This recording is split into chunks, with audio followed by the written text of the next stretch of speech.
Portant sur la nutrition en Afrique avec tous ses aspects physiologiques et physiopathologiques par la conférence de Madame Rousseau-Bétoni qui nous vient de l'Université de Paris-Descartes et qui va nous parler, essayer quand même de cerner plus ou moins l'alimentation du sportif de la théorie à la pratique.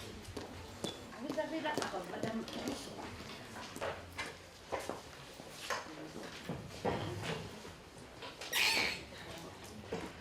Bonjour à tous.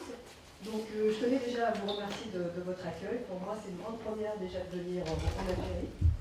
Et donc, je vais essayer de présenter le côté très pratique en fait, de la préparation diététique du sportif, en sachant qu'on doit donner des réponses au niveau de l'énergie, mais on doit donner aussi des réponses au niveau du plaisir et du partage. Et que le sportif, il doit être, c'est lui qui doit choisir ses aliments, il doit être un conso, pas forcément un consommateur, mais surtout un conso-acteur, il doit être acteur dans ses choix, et qu'il n'y a pas qu'une réponse en fait de l'alimentation du sportif, puisque les réponses sont plurielles, elles sont singulières et à la fois plurielles, et on doit répondre aux besoins énergétiques, aux besoins psychologiques et aux besoins sociaux. Alors, lorsqu'on regarde en fait le modèle de l'acte alimentaire, on s'aperçoit qu'à la pointe du triangle, il y a des dimensions biologiques de nature énergétique, donc le nombre de kilocalories, le grammage de protéines par kilopoids de corps par jour, mais à la base du triangle, eh bien, on a cette dimension psychologique et sociale. Et l'équilibre alimentaire, il se trouve à l'intérieur du triangle, c'est-à-dire que parfois, eh bien, spontanément, le sportif va plutôt donner une réponse plus axée sur la dimension biologique, mais lorsqu'il est très éloigné de la compétition, et lorsqu'on parle par exemple de l'après-compétition, on a une alimentation qui est plus basée à la base, en tout cas du triangle, avec une réponse psychologique et une réponse sociale. La particularité du sportif, c'est que lui, en plus de ces réponses, toutes ces réponses émotionnelles liées à l'alimentation et à la dimension sociale, vient s'intégrer les aliments de sensation.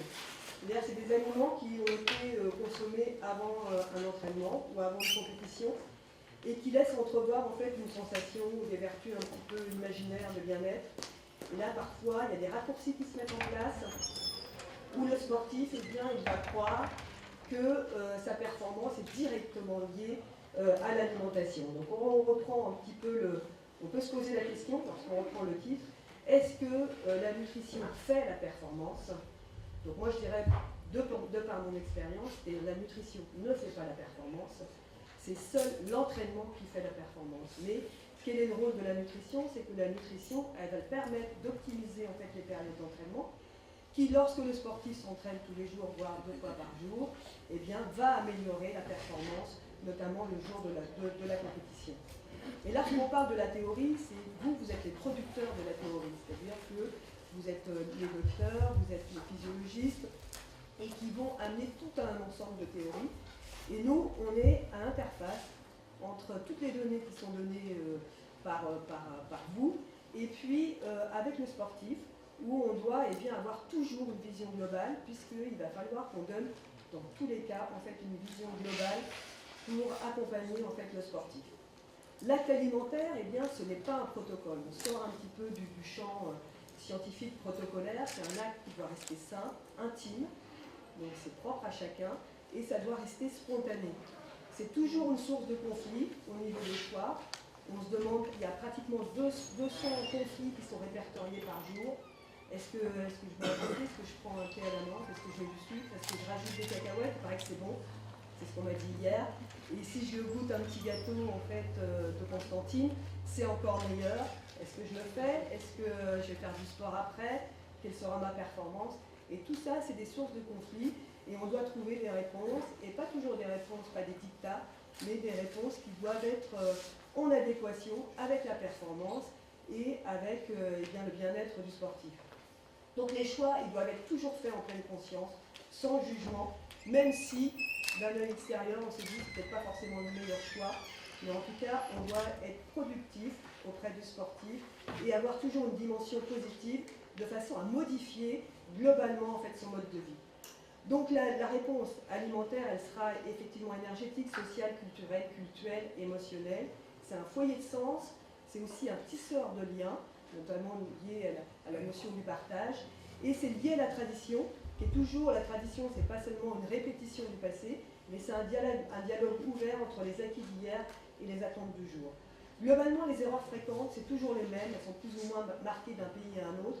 Mais il y a trop de sucre simple, il y a trop de graisse, il y a trop de produits transformés, il y a trop de seaux de petit déjeuner ou des seaux de repas, et il n'y a pas assez de légumes et de fruits. Lorsqu'on regarde l'alimentation du sportif, donc la particularité, en plus des dépenses qui sont liées au métabolisme de base, donc on va avoir des dépenses énergétiques qui sont très variables d'une activité à une autre. Donc ça va être des dépenses de 100 à 600 kcal, ça va dépendre de l'intensité.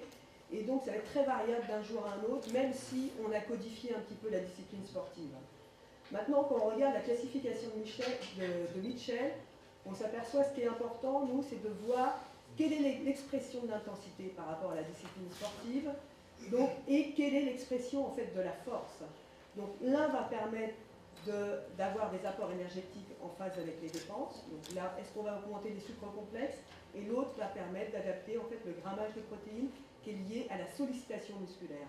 Mais attention, parfois on pourrait imaginer, si on regarde par exemple le tir à l'arc, on peut se dire finalement la dépense, l'expression d'intensité est assez faible, mais si le sportif qui pratique du tir à l'arc se met à faire du renforcement musculaire, c'est souvent, en tout cas, c'est souvent ce qui se passe en fait sur le terrain, et bien là du coup, on change, on n'est plus dans cette classification, donc on doit toujours ajuster, et le terrain c'est ça, c'est-à-dire qu'on doit toujours s'adapter par rapport aux évolutions, soit de l'expression de la force, ou soit de l'expression de l'intensité de l'entraînement.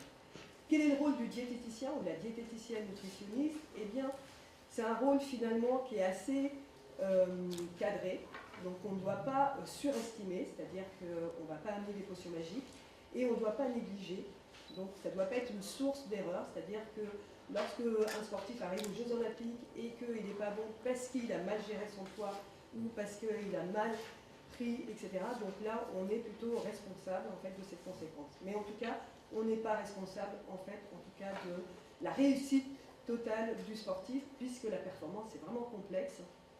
Et donc, on n'est qu'un petit maillot, en fait, qu'un petit élément du puzzle de la performance. Donc nous, nos actions, la première, ça va être sur la régulation du poids de corps, notamment au niveau de la composition corporelle, c'est s'entraîner avec un pourcentage de masse grasse adapté. Le deuxième élément, ça va être la gestion des stocks d'énergie, sans oublier la notion de plaisir et de partage. Donc, il va y avoir dans un premier temps l'implication hydrique, puisque l'hydratation, c'est le premier facteur limitant de la performance, et dans un second lieu, l'implication alimentaire, avec la gestion des apports protéiques totaux, les stratégies alimentaires post-effort. On a 3 outils sur le terrain pour appréhender le comportement alimentaire du sportif. 1, le poids de corps sur la balance, 2, l'estimation de la masse grasse, et 3, l'entretien diététique. Donc les 3 doivent être déterminants pour proposer en fait un équilibre alimentaire auprès du sportif. Le poids sur la balance, la pesée, finalement le contexte, est-ce que déjà le poids de corps évolue avec la croissance, avec l'intensité et la quantité des entraînements? Est-ce que c'est un outil qui est indispensable? Pas toujours. Il faut peser l'âme avant de peser le corps. Est-ce qu'on va être productif lorsqu'on va peser le sportif? Si on pèse des boxeurs et qu'on vérifie chaque semaine en fait, le poids de corps et que le boxeur, la veille, il se met en déshydratation et que le matin, il saute son petit déjeuner pour être au poids le jour le lundi de la pesée. Donc là, on a un petit peu tout faux. Donc il faut appréhender, éduquer le sportif de façon à ce qu'il soit pesé en ayant pris ses repas, en étant bien hydraté etc. Et là, c'est un long travail, en tout cas, qui est hebdomadaire auprès du sportif et aussi auprès de l'entraîneur. Donc, la pesée, quels sont les repères? Eh bien, globalement, si on a plus d'avantages à peser le sportif, on va le faire. C'est une pesée le matin à jeun, une fois par semaine, en milieu de semaine, avec la même balance. Ça, c'est pour surtout les sportifs à catégorie de poids. Et pour les autres sportifs, eh bien, on n'a pas véritablement de critères. Nous, on est plutôt sur une fois par mois et associé toujours avec l'estimation de la masse grasse. L'intérêt de la pesée, notamment avant l'entraînement et après l'entraînement, a énormément il y a un intérêt qui est phare, c'est d'apprécier en fait la perte en eau, ce qui va permettre d'ajuster les apports en eau pendant les phases d'entraînement et aussi après l'entraînement. Donc on va être toujours vigilant par rapport à cette notion de pesée. Est-ce qu'on ne crée pas une obsession du poids? Est-ce qu'on ne va pas modifier de façon très négative en fait les prises alimentaires? Donc c'est à peu près le cas. Au niveau de l'estimation de la masse grasse, eh bien, on a plusieurs outils. Le seul outil qui est reproductible et qui coûte pas cher, c'est la pince à peau cutanée, donc la pince Upper qu'on utilise, mais qui est dépendant en fait de l'opérateur. Donc les mesures soient toujours effectuées par la même personne. Et ce qu'on va regarder, ce n'est pas le chiffre en valeur absolue, mais c'est l'évolution en fait du chiffre qui va servir d'analyse. Maintenant, si on n'a pas cet outil-là, cette pince, eh bien, on peut aussi apprécier, lorsqu'on se pince en fait à 3 cm à droite du nombril, et en règle générale, le sportif dont son corps est un outil, eh bien, il sait apprécier s'il a pris de la masse musculaire, ou s'il a pris de la masse grasse, ou s'il a perdu de la masse grasse. Et nous, sur les organismes en pleine croissance, on va associer, en fait, notamment lorsqu'ils développent leur masse musculaire, on va associer en fait l'évolution des circonférences au niveau de l'abdomen, au niveau du haut de la cuisse droite et au niveau du biceps. Et avec tous ces outils, eh bien, on va apprécier est-ce qu'il y a une prise de masse musculaire, est-ce qu'il y a une perte de masse grasse, et toujours associé avec l'entretien diététique.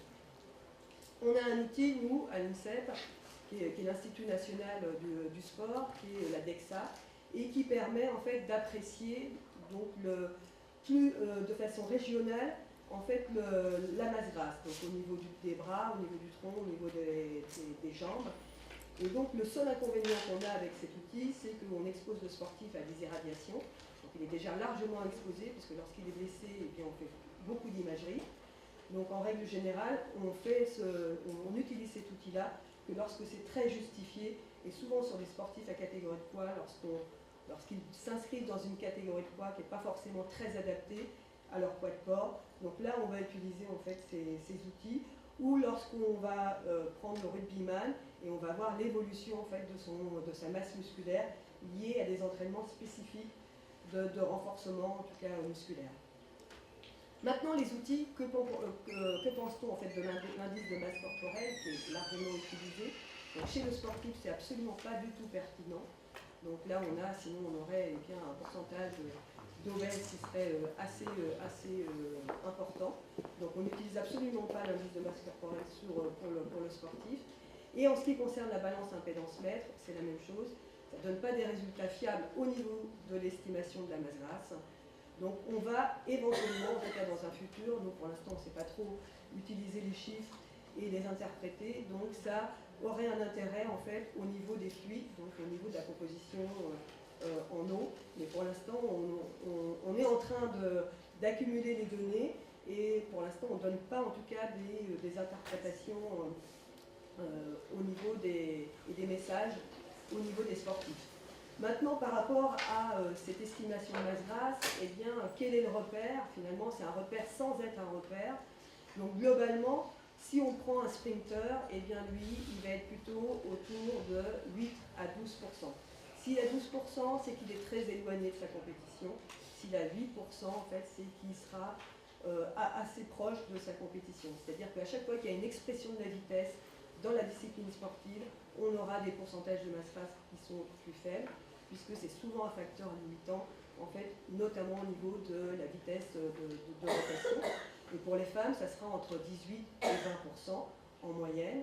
Maintenant, on a les sportifs, nous on a notre Teddy Riner qui, lui, eh bien, lorsque vous regardez la ligne jaune, les 14% qui correspondent à des pourcentages de masse grasse un petit peu élevés chez le sportif, lui, lorsqu'il est affûté, il est plutôt autour de 16,5% de masse grasse, mais ses adversaires, ils sont au-dessus de 25% de masse grasse. Donc tout est relatif et il faut comparer ce qui est comparable. Et donc c'est la même chose pour les catégories de poids un petit peu, les catégories de poids lourds, où on a des pourcentages de masse grasse qui sont un petit peu plus élevés. Donc toujours est-il que globalement, on a une athlétisation en fait des sportifs de haut niveau et on est plutôt dans le registre de 8 à 12% chez l'homme et 18 à 22% chez la femme, et avec toujours ces nuances de terrain. Au niveau de l'estimation de la masse, au niveau de l'évaluation du comportement alimentaire, nous, c'est notre métier, c'est-à-dire qu'on va évaluer le nombre de kilocalories consommées par jour, on va regarder en fait l'hydratation, la quantité, la qualité de l'alimentation, la répartition, la gestion des aliments plaisir à risque, et ensuite on va négocier avec le sportif pour lui proposer un plan. Alors maintenant, le plan, quels sont les critères? Eh bien, on regarde les pertes qui sont liées à l'exercice, donc les pertes hydriques, les pertes protéiques dues à la dégradation des cellules musculaires, les baisses des réserves en glycogène, la mobilisation des réserves lipidiques lors de l'effort prolongé. Et on va proposer en fait un apport énergétique. On va déjà établir les apports spontanés du sportif et qui va être variable, qui va être au minimum de 2000 kcal par jour et qui peut aller à plus de 3500 kcal, en sachant que par exemple celui qui fait le Tour de France, il est à 6000 kcal par jour. Donc on va devoir compenser en fait ces pertes en eau, en protéines, en glucides, en minéraux, en vitamines. Et finalement, le sportif qui s'entraîne 2 fois par jour, eh bien, il est tout le temps en récupération. Donc en fait, lorsqu'on parle, eh bien, c'est important la récupération, mais le sportif, il est globalement tout le temps dans sa phase de récupération lorsqu'il n'est pas en vacances et lorsqu'il n'est pas blessé. Donc le premier impact, eh bien, ça va être l'hydratation. Donc le sportif, il perd de l'eau en permanence. Nous aussi, même lorsqu'on ne fait rien du tout, eh bien, on perd de l'eau lorsqu'on parle, donc par les voies respiratoires, par les voies cutanées, donc c'est majoré par le sportif. Et on rappelle souvent aux sportifs, attention, qu'est-ce qu'il y a dans la sueur? Parce qu'eux, ils ont toujours l'impression qu'il y a beaucoup de sels minéraux. Et finalement, lorsqu'on leur rappelle que c'est 99% d'eau, et qu'il y a une valeur qui est un peu variable en sodium, mais globalement, lorsqu'il est bien entraîné, qui est beaucoup plus faible que lorsqu'il n'est pas entraîné, autour de 1 g par litre de sodium en moyenne, et du potassium 0,15 à 0,19 g par litre. Mais on a une compensation, en tout cas en ce qui concerne le potassium, qui est largement suffisante par l'alimentation. Donc les pertes sudorales, on perd du temps, le sportif perd tout le temps de l'eau. Il a des pertes sudorales qui sont variables à l'exercice, donc et qui est liée aussi à la température extérieure, de 0,5 à 2,5 litres par heure. Et en plus, à l'effort, la réhydratation n'est que partielle. Donc toutes les études en fait montrent ici, bon, c'est pas grave. Toutes les études, la première ligne, football, entraînement de football.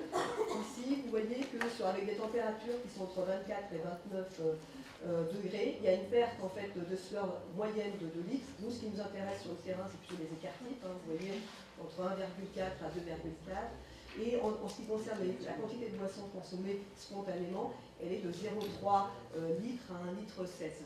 Donc on a des pertes, des compensations. La réhydratation, elle n'est que de l'ordre de 50%.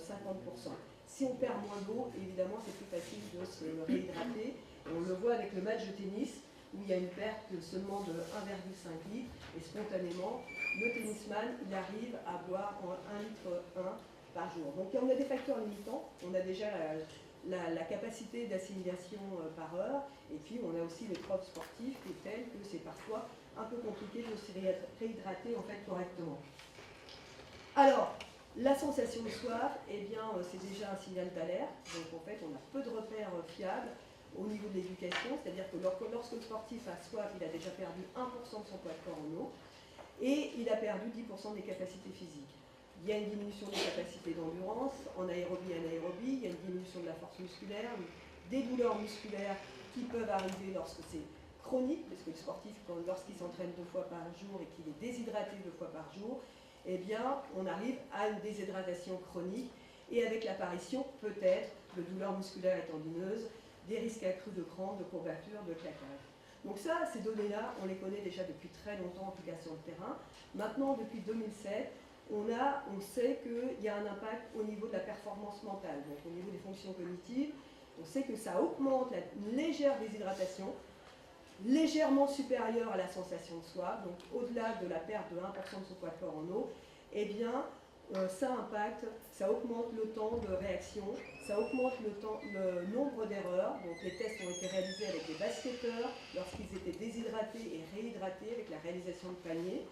Et ça augmente la sensation de fatigue. Ça ne veut pas dire que le sportif est fatigué, mais il a le sentiment d'être fatigué. Et s'il a le sentiment d'être fatigué sur le terrain, ça veut dire que peut-être son engagement sera moindre au niveau de ses entraînements, en sachant que l'objectif, c'est toujours d'optimiser en fait ces périodes d'entraînement.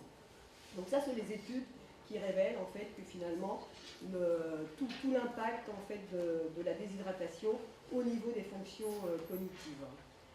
Alors maintenant, eh bien, qu'est-ce qu'on conseille? Qu'est-ce qu'il faut voir? Eh bien, c'est aussi flou que la slide qui est présentée, c'est-à-dire qu'il y a plein d'informations.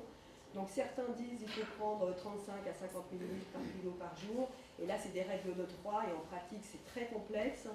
Donc on a les autorités européennes qui différencient l'homme de la femme, et avec des coefficients de correction, et avec une partie qui est apportée par les boissons, l'autre par les aliments. On a l'OMS qui a proposé 2,2 à 2,9 litres par jour, 2 tiers par les boissons, et donc soit 1,5 à 1,9 litres par jour de boissons.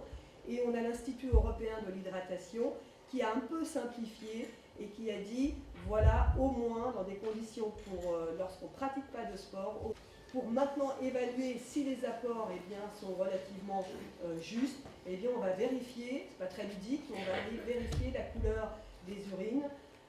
Et lorsque c'est clair, eh bien, on va dire, voilà, et si le sportif ne prend pas de médicaments, on va dire, eh bien, finalement, il est relativement bien hydraté, mais pas seulement le matin au réveil, mais aussi, surtout, avant les phases d'entraînement. Et donc ça, c'est important, puisque il n'y a pas une chronologie, en tout cas, très efficace. On a parfois le sportif qui, un jour, eh bien, il ne va pas trop boire le matin, et puis beaucoup boire l'après-midi, et vice-versa, le lendemain, ça va changer. Donc on ne pourrait pas faire des études sans arrêt tous les jours pour dire, vérifier. Donc on demande aux sportifs d'être acteurs, en tout cas, et de vérifier la couleur de ses urines pour ajuster en fait les apports hydriques. Maintenant, qu'est-ce qu'on boit? Est-ce qu'on boit que de l'eau? Eh bien, ou est-ce qu'on prend une boisson légèrement sucrée? Donc c'est juste avant de parler de la boisson sucrée, ce qui est intéressant, c'est que la capacité d'assimilation d'eau par heure, chez la femme, elle est autour de 600 ml par heure, et de 750 ml par heure chez l'homme. Ça, c'est important, c'est surtout pour les sportifs à catégorie de poids, lorsque, après la pesée, ils ont des phases de réhydratation, et donc parfois on les voit boire 2 litres en quelques minutes. Donc l'intérêt de se réhydrater, en tout cas associé en tout cas à une notion de temps. Alors maintenant, est-ce qu'on prend de l'eau sucrée ou que de l'eau? Donc idéalement, sur les efforts qui sont inférieurs à 1 heure, on prend que de l'eau. Donc ça va dépendre évidemment de l'intensité. Lorsque, et pas à chaque fois, lorsque l'effort est continu et supérieur à 1 heure, donc ceux qui vont faire du vélo pendant 3 heures, effectivement, donc là ils auront recours à une boisson énergétique, donc avec une concentration de sucre qui va dépendre de la température extérieure et pas de l'activité, de l'intensité de l'activité. Et plus il va faire chaud, et plus il va falloir diluer cette boisson sucrée. Donc on arrive, vous par exemple, dans des ambiances chaudes, on sera autour du 10 grammes de glucides par litre, auquel on va rajouter du sel, 1,5 g de sel en ambiance chaude. Et lorsqu'on a des températures comme ce matin, eh bien, on sera plutôt autour de 30 à 40 grammes de glucides en fait, par litre par rapport à l'activité physique. Et maintenant, est-ce que le jour de la compétition, on prend de façon systématique la boisson sucrée? Oui, parce que souvent, en fait, le contexte l'environnement et le contexte de la compétition font qu'on peut s'alimenter, pas forcément toujours de façon très correcte. Et là, on aura recours en fait à ces besoins, à ces boissons de l'effort qui permettront en fait d'épargner les réserves de glycogène et d'éviter en fait l'hypoglycémie spontanée. Donc qu'est-ce que c'est qu'une boisson d'effort? C'est simple, tout le monde peut la fabriquer. C'est 2 molécules de sucre donc, et du sodium qui lui va permettre de compenser non seulement les pertes, mais aussi favoriser en fait l'absorption intestinale des glucides et qui va permettre une réhydratation en fait plus rapide. Donc soit on la fait soi-même, on propose souvent en fait le jus de raisin par exemple. Et il y a une législation autour du jus de raisin où il ne doit pas être manipulé. Eh bien, on propose par exemple, si pour une boisson à 20 grammes de glucides par litre, on va proposer 150 ml de jus de raisin, on va associer 850 ml d'eau, on va rajouter un petit sachet de sel individuel, et là on aura une boisson d'effort qui sera adaptée. Maintenant, on peut utiliser aussi des poudres de boisson d'effort et qu'on apprendra aussi à diluer. Par exemple, ça sera 2 cuillères à soupe, la cuillère à soupe qui est universelle, 2 cuillères à soupe dans 1 litre d'eau. Et là, on aura une boisson de l'effort qui sera adaptée. Maintenant, attention à ne pas confondre avec les boissons énergisantes. Les boissons énergisantes, eh bien, sont des boissons qui sont très concentrées en sucre, comme les sodas, et qui ne vont pas permettre une bonne réhydratation. Il y a un fort taux de caféine, il y a 1 gramme de taurine par canette, alors que naturellement, eh bien, les recommandations sont autour de 120 mg par jour. Il y a un sucre, le glucuronolactone, qui est 600 fois supérieur aux recommandations journalières. Il y a un pH qui est incompatible avec une bonne récupération. Il n'y a pas de sel. Il y a un colorant qui peut avoir des effets indésirables sur l'activité et l'attention chez les enfants. Donc autant dire qu'il n'y a aucune recommandation, d'ailleurs pour personne, pour prendre ces boissons-là, et encore moins pour les sportifs. Alors l'intérêt de la double pesée, je l'ai évoqué tout à l'heure, donc cet intérêt va permettre d'ajuster et donc on va on va faire en sorte d'éduquer le sportif à compenser ses pertes hydriques en consommant au moins 1 fois et demie le volume qui a été perdu pendant la période d'entraînement. Maintenant, l'accès à l'eau potable, nous en Europe, c'est relativement facile, c'est 100%, ou en Afrique, c'est un peu différent, donc on va de 22 à 100%, donc ça dépend un petit peu des pays. Donc la complexité est un petit peu différente. Et vous avez une autre particularité, vous, c'est la consommation des boissons sucrées, qui est toujours à limiter, puisque en Algérie, il y a à peu près 4,5 milliards de litres de gazouze annuellement consommés. Et donc, ça fait à peu près pour les jeunes, si on résume au niveau des jeunes, ça fait à peu près 300 litres par an. Donc autant dire que si on a une action directe, une des premières actions à mettre en place, c'est peut-être de limiter la consommation des boissons sucrées, dont on sait déjà par expérience que ceux qui consomment des calories par les boissons sucrées, ce type soda, les jus de fruits, etc., c'est autant de calories qui ne sont pas consommées par les fruits et par les légumes. Donc la consommation, elle explose en Afrique du Sud, aussi en Belgique, au Mexique, au Chili, en Allemagne, et c'est responsable en tout cas de près de 184 000 décès chaque année à travers le monde. Donc là, il y a une vraie préoccupation par rapport à cette consommation des boissons sucrées. Je reviens à l'hydratation du sportif avec la couleur des urines, donc qui est un des seuls repères. Et attention aussi à la prise nocturne. Souvent, lorsque le sportif boit beaucoup la nuit, c'est qu'il n'a pas assez bu pendant la journée. Maintenant, l'application alimentaire, il y a l'apport protidique par jour qui est de 1,2 à 2 grammes en moyenne, et on peut aller jusqu'à 2,5 grammes de protéines par kilo poids de corps, avec une variabilité, les différentes sources. Les protéines animales doivent être supérieures aux protéines végétales, donc avec la viande, le poisson, les œufs, les produits laitiers. Et vous avez une complémentarité qui est beaucoup plus supérieure à nous en Europe, où vous avez les protéines végétales et vous avez des aliments de qualité et qui vont permettre de satisfaire ces apports aussi en protéines. Qu'en est-il des compléments alimentaires sous forme de poudre de protéines animales?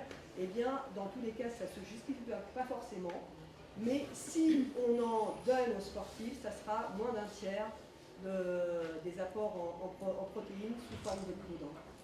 Alors on va varier, viande blanche, le poisson, les œufs, la viande rouge inférieure à 500 grammes par semaine, les produits laitiers 2 à 3 par jour, et les alternatives végétales avec l'association des légumineuses, des céréales et des légumes.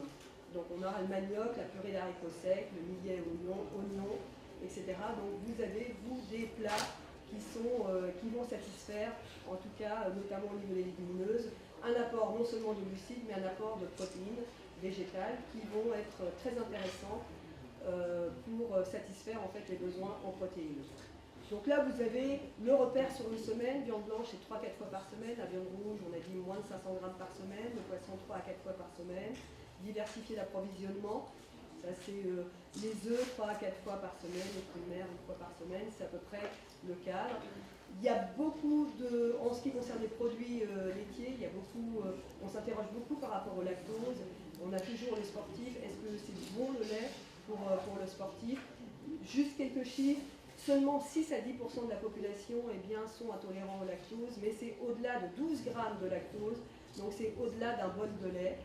Donc autant dire que là, c'est plutôt le gastro-entérologue qui va identifier si le sportif est intolérant ou pas au lactose. Lorsqu'on regarde en fait la répartition de l'apport protéique total, donc on voit en Afrique, donc les apports en fait au niveau des protéines végétales, c'est autour de 40 à 50%. Et alors que nous, en Europe, on est plutôt à 25%. Et au niveau de la viande, vous êtes plutôt à 30 à 40%. Et au niveau des produits laitiers, 15 à 25%. Et nous, on est plutôt à 35%. Donc il y a ces différenciations-là qui correspondent aussi, vous, à vos productions, à la culture, et la culture au sens large, mais qui restent toujours en fait dans le cadre des recommandations en fait, du sportif. Lorsqu'on parle effectivement de viande, de légumineuses, on parle des protéines, mais il n'y a pas que les protéines. Lorsqu'on prend un aliment, il y a toutes les valeurs ajoutées.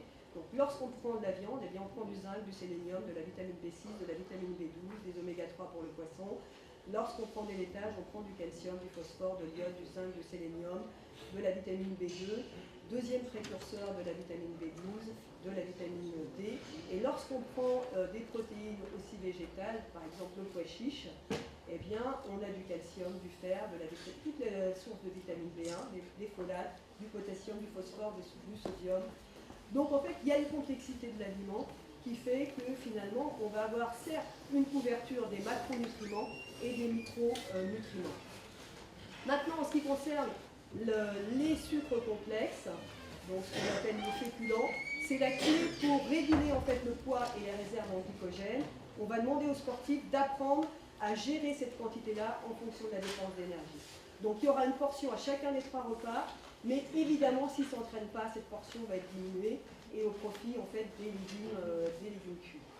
Donc on aura en source de féculents, vous avez la particularité d'avoir les céréales et assimilées et toutes les légumineuses et assimilées qui vont bien couvrir tous ces besoins en féculents, donc avec la patate douce, avec le manioc, avec la pomme de terre, avec le sorgho, le millet, etc.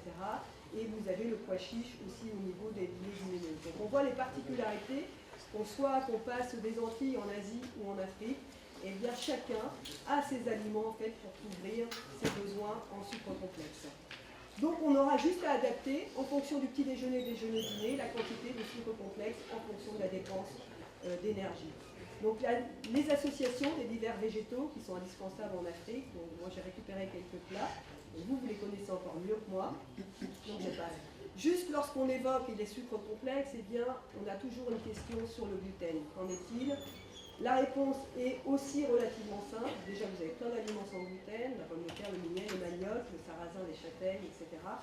Mais le gluten, qui est une protéine, ça nous dit que déjà c'est pour les maladies cœliaques, et ça ne touche que même pas 1% de la population mondiale. Donc autant dire qu'on est très éloigné en fait des préoccupations aussi des sportifs. Et si on est dans le cadre d'une pathologie, on gère la pathologie avant de gérer en fait le sportif. En règle générale, les grosses erreurs qu'on voit partout, c'est que le sportif ne mange pas assez de fruits et de légumes qui sont des sources irremplaçables de vitamines, de minéraux, de fibres et d'eau. On a répertorié, je crois, plus de 400 micro-éléments dans les fruits et dans les légumes. Il n'y a aucun médicament qui pourrait remplacer en tout cas la composition des fruits et des légumes. Nous, dans les recommandations, on est autour de 3 portions de fruits par jour, en sachant que 3 portions, ce n'est pas 3 fraises, c'est 250 grammes de fraises, petite barquette, une banane moyenne, une papaye moyenne ou un quart d'ananas. une portion de légumes cuits au déjeuner et au dîner, en complément des sucres complexes, au moins une crudité. On va demander aussi est-ce que la crudité elle soit assaisonnée avec de l'huile de colza première pression à froid pour avoir les oméga 3 qu'on ne retrouve pas dans l'huile d'olive.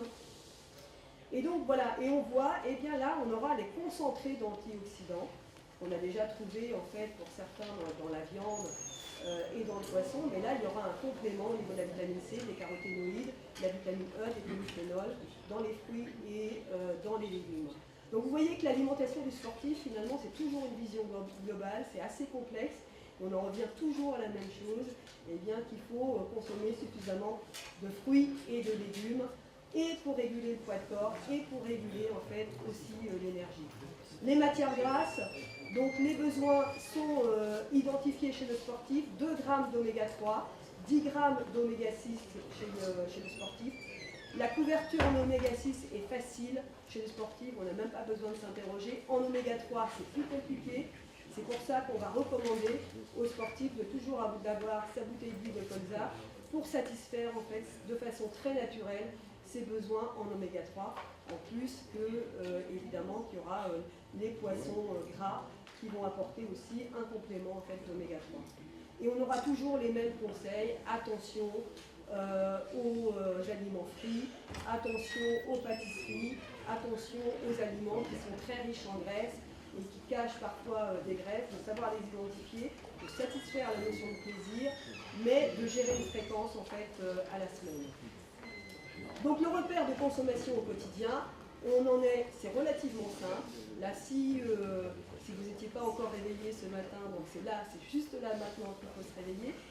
C'est au moins 1,5 litre par jour hors entraînement et 500 ml par heure d'entraînement, au moins une crudité par jour assaisonnée avec de l'huile de colza, 2 à 3 produits laitiers, 3 portions de fruits par jour, des portions de légumes 2 fois par jour, une à 2 portions de viande, poisson, œufs par jour et une portion de sucre complexe, de légumineuses, donc à chacun des 3 repas, à moduler en fonction de la dépense d'énergie. Et toujours, si possible, issu d'une production limitant l'exposition en fait aux pesticides. Donc là, ça sera l'objet d'un débat tout à l'heure. Donc maintenant, une fois qu'on a vu ce qu'il fallait manger, il y a d'autres éléments qui sont aussi très importants qu'on oublie un peu. C'est la durée d'ingestion, c'est le temps consacré au moment du repas, c'est au moins 35 minutes, tout simplement parce que le signal de satiété est opérant qu'à partir de 20 minutes, parfois plus ou moins, et que parfois le sportif consomme beaucoup trop pendant ces périodes-là parce qu'il est souvent très affamé. Et donc, c'est un des éléments aussi pour réguler en fait le poids de corps et réguler aussi la qualité de l'énergie après. Le délai de digestion, ce n'est pas toujours la loi des 3 heures qu'on entend ici, ça dépend évidemment de la nature et la quantité des aliments. Donc après un petit déjeuner, eh bien, c'est plutôt de l'ordre de 1h30 à 2 heures. Après une collation, c'est plutôt 1 heure, si on prend un fruit par exemple. Et si on prend un repas classique, on est plutôt autour des 3 heures, entre la fin du repas équilibré et le début de l'échauffement de l'activité physique. Maintenant, autre dernier argument, en tout cas, qui est plutôt stratégique, c'est-à-dire que il y a cette notion de répartition, ces 3 repas et 1 à 2 collations. Et bien maintenant, qu'est-ce qu'on prend juste après l'entraînement? Et donc juste là, on s'aperçoit que si on prend au niveau du restockage de glucogène, si on prend en fait des aliments qui contiennent du sucre, eh bien on va refaire plus facilement ces réserves en glucogène. Et si on associe à ces aliments riches en sucre, on associe des protéines, on va parfaire un petit peu mieux en fait les réserves de glycogène et on va aussi entamer la synthèse protéique.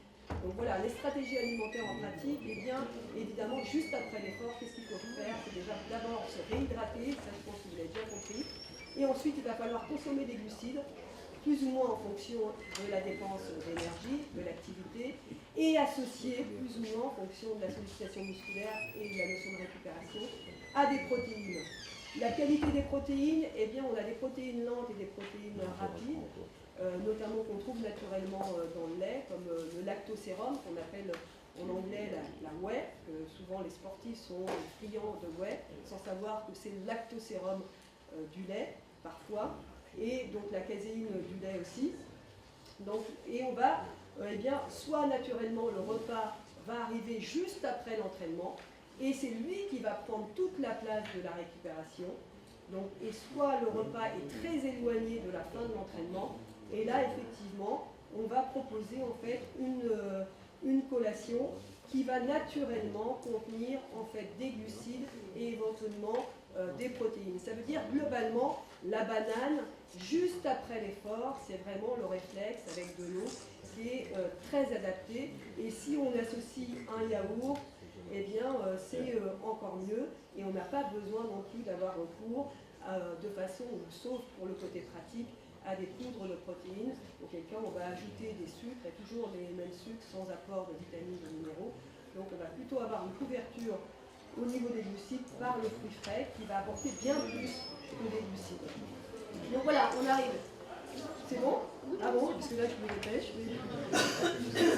Donc on arrive au niveau de la formule du petit déjeuner qui va être propre à chaque sportif. Nous on négocie sans arrêt, c'est-à-dire que à aucun moment, ce qu'on essaie de faire en sorte, c'est qu'on accompagne le sportif de façon à ce que les sportifs ils soient acteurs de son choix. Et donc finalement, on va essayer de biaiser un peu, là je peux le dire parce qu'il n'y a pas mes sportifs qui sont là, et on essaie de biaiser un petit peu donc, dans l'accompagnement en disant tiens celle-là ça serait bien plutôt que tu modifies, que tu arrêtes ton jus industriel le matin, où c'est que de l'eau ou du sucre, ou même s'il rajoute des vitamines C, on ne sait même pas si cette vitamine C est bien assimilée, mais c'est mieux de prendre tes oranges et éventuellement te presser tes oranges si tu préfères avoir du jus au dernier moment, etc. Et là, on va essayer de négocier et après le sportif va dire oui ça je peux le faire, ça je peux pas le faire. Ah non là, ne me change pas mes céréales même si elles sont très riches en graisse et en sucre dans un premier temps. Et au deuxième entretien, eh bien, il va dire ah oui, j'aimerais bien évoluer, j'aimerais bien changer, etc.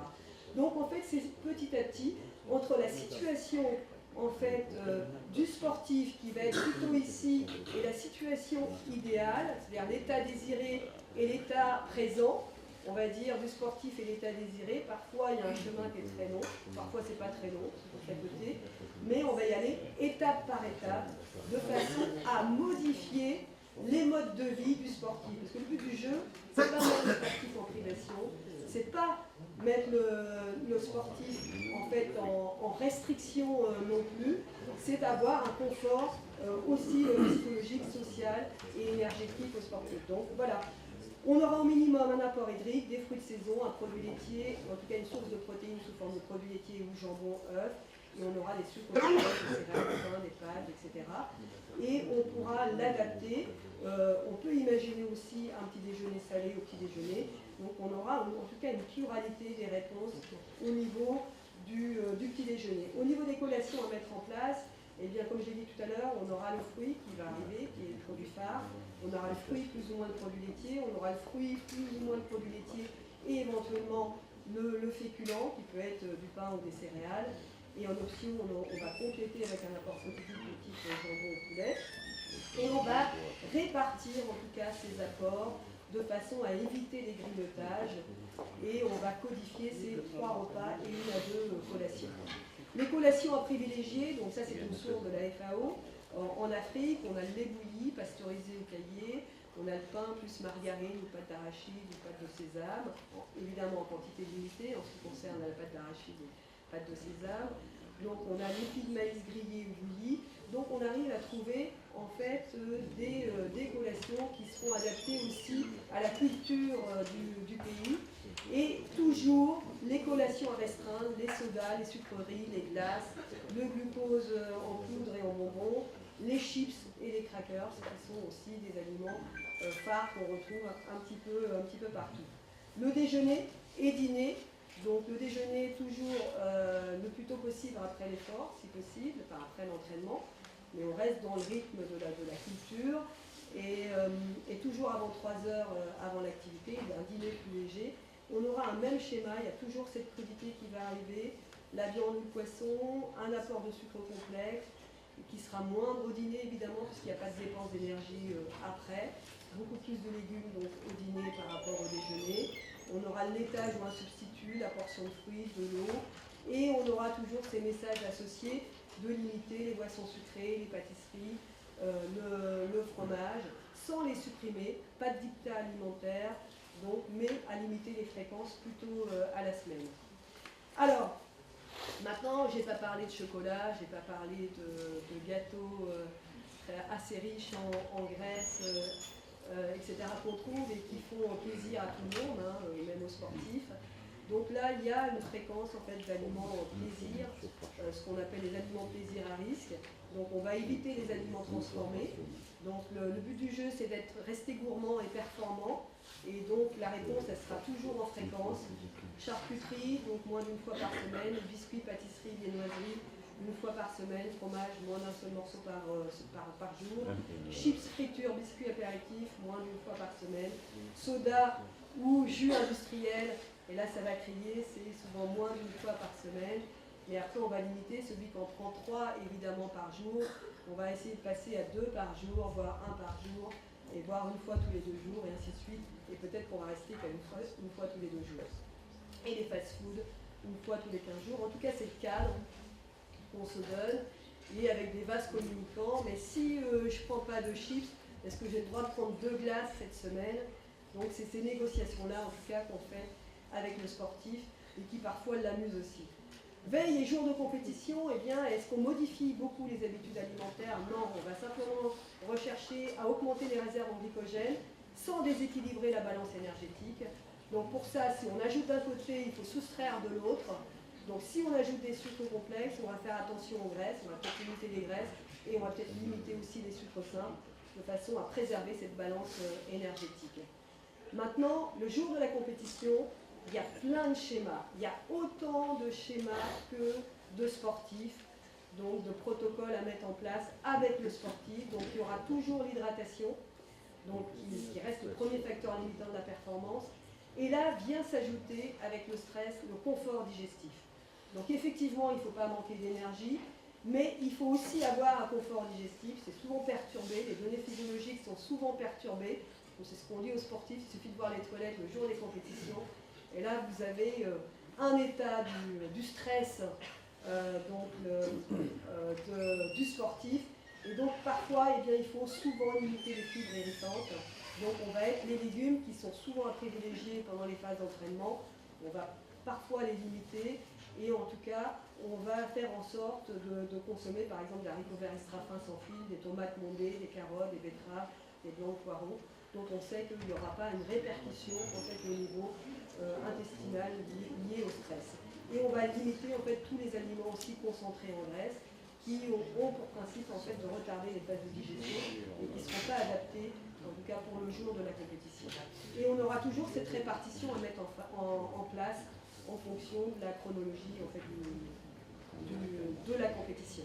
J'arrive juste à la fin, donc finalement, on pourrait croire que l'énergie, c'est un levier pour aborder la performance chez le sportif. Moi, après plus de 25 ans d'expérience, je pense que ce n'est pas l'énergie, je pense que c'est le plaisir qui reste en fait le levier. Et il faut se servir du plaisir alimentaire pour pouvoir modifier aussi les modes de vie des sportifs de façon à pouvoir avoir quelque chose de durable, parce que l'intérêt, c'est pas que le sportif adhère au projet pendant une semaine ou 3 semaines, mais c'est qu'il s'installe dans les habitudes alimentaires et ils deviennent autonomes par rapport à ces prises alimentaires. Et donc, dans l'alimentation, eh bien, c'est un peu comme dans l'entraînement, puisqu'on passe à peu près 13 à 17 années éveillées de sa vie à manger. Donc, eh bien, l'efficacité, elle s'inscrit vraiment au quotidien. Je vous remercie de votre attention.